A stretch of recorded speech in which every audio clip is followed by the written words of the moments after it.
particulière puisqu'elle présente une collection de gemmes. Et pour pouvoir bien en parler, il faut une gémologue. Alors je vais vous présenter Farida Mamouche, qui est spécialiste justement des gemmes et qui par ailleurs a réalisé ces vitrines. Alors déjà, la première question. Qu'est-ce qu'une gemme? Qu'est-ce qu'une gemme? Alors, une gemme, ça peut être un minéral, une roche avec certaines qualités. Donc, les qualités, c'est la beauté, la rareté, la durabilité et la dureté. Je ne sais pas si je leur dis, mais voilà. Donc, n'importe quel minéral peut devenir gemme pour peu qu'il ait toutes ces caractéristiques, c'est ça? Voilà. Exactement. Et transparence, brillance aussi. Comment faire? Eh bien, on va les tailler ou bien on va les utiliser pour faire des objets ornementaux, par exemple. Et là, dans cette vitrine, nous avons un panaché de gemmes. Vous avez... Voilà, on va commencer, voilà. On va commencer par les diamants et les imitations.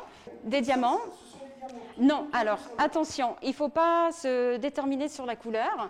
Ici, nous avons une vitrine diamant imitation.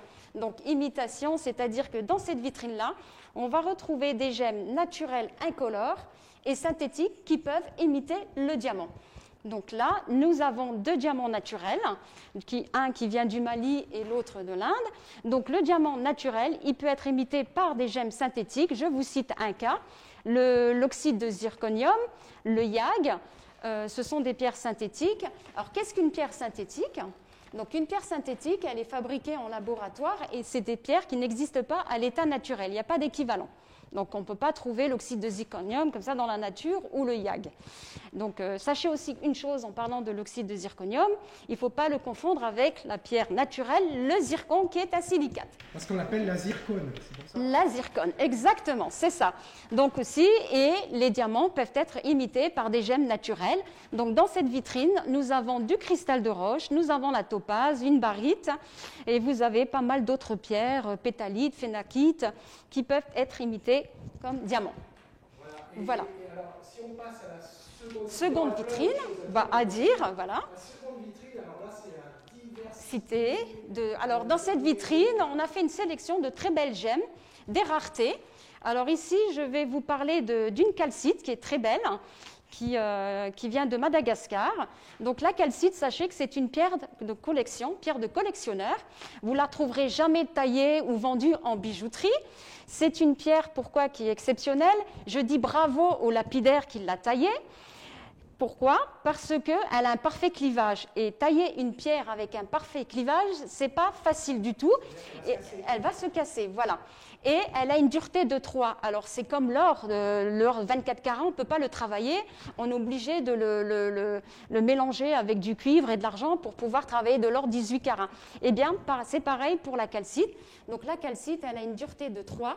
C'est très très difficile à tailler les pierres à partir d'une dureté de 3, de 4. Donc la calcite, elle est tout au centre. Voilà, elle est tout au centre avec des petits des feux de dispersion, on va dire. Voilà. Et ensuite, nous avons aussi toute une diversité de quartz. Donc le quartz qui est très répandu. Donc nous avons le quartz fumé, la citrine, l'améthyste, voilà. Et nous avons aussi des jolis béryls. Donc on a un joli béryl vert. Nous avons aussi un béryl bicolore qui est moitié incolore, moitié rose. Nous avons aussi des pierres de la famille, en fait des gemmes de la famille des fluorites, donc là, les fluorites, et vous avez aussi des topazes. Donc vous avez une très belle topaze incolore, ainsi une topaze bleue. Donc une très grande diversité. Et alors d'à côté, il paraît qu'il y a des rubis, mais alors où sont-ils? Alors les rubis, vous avez un rubis naturel.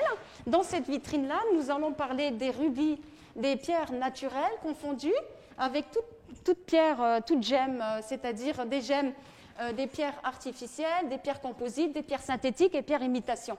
Donc je vous cite par exemple, là, nous avons un rubis naturel qui peut être confondu avec un doublé grenat-vert qui est une pierre composite. Qu'est-ce qu'une pierre composite? C'est un assemblage de matériaux différents, collés ou fusionnés. D'accord. Le corindon synthétique peut être imité par du verre. Le verre, qu'est-ce que c'est? C'est simplement une pierre imitation, l'effet, l'apparence et la couleur. Ok.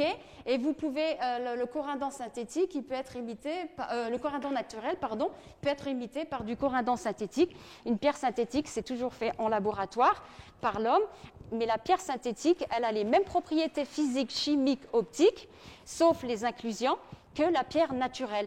Et vous avez, comme je le disais tout à l'heure, les pierres artificielles, on ne les trouve pas à l'état naturel. Voilà. Et il paraît que saphir et rubis, c'est la même chose. Alors, saphir et rubis appartiennent tous les deux à la même famille, la famille des corindons. Donc, vous avez le saphir qui est bleu, et ensuite, vous avez des saphirs de couleur, sauf rouge. Sinon, c'est du rubis. Mais attention, le rose, saphir rose, c'est pas du rubis. D'accord. Et on m'a dit qu'il y avait des émeraudes aussi dans cette vitrine, mais je ne vois pas le nom, je vois béryl. Voilà, alors c'est pareil. Alors l'émeraude, c'est une variété de béryl, et dans la famille des béryls, nous avons 5 variétés. Alors on a la pierre verte, l'émeraude, la pierre bleue, bleu clair, qui est l'aigue-marine, la rose, la morganite, la jaune, héliodore, et incolore, la gossénite. Et c'est pareil, ces pierres-là, ces gemmes, elles peuvent être confondues avec d'autres pierres.